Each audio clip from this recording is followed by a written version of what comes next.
Halo semuanya, perkenalkan nama saya Fatia Zahra.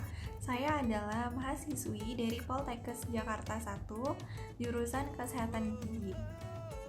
Di sini saya akan menjelaskan apa itu bruxism. Jadi, bruxism adalah gangguan yang terjadi pada komponen sistem pengunyahan yang disebabkan karena adanya aktivitas parafungsional. Nah, maksudnya adalah terjadi di luar fungsi pengunyahan, penelanan, dan bicara yang berupa kontak gigi dengan tekanan yang melebihi tekanan fungsional normal. Tanda bruxism yang paling mudah diamati adalah atrisi fraktur gigi.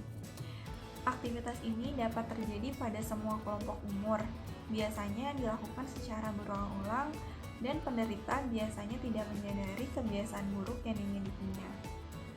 Gangguan bruxism ini dapat diatasi dengan cara melakukan perawatan pada dokter gigi.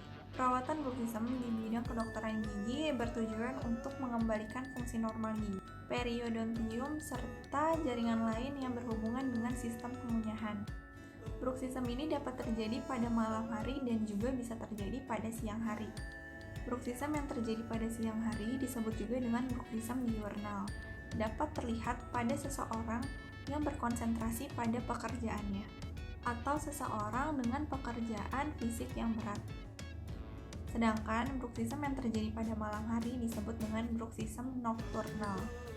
Pada malam hari biasanya bruxism terjadi ketika kita tidur. Terima kasih semuanya yang sudah menonton video saya. Semoga apa yang saya sampaikan dapat bermanfaat bagi kalian semua.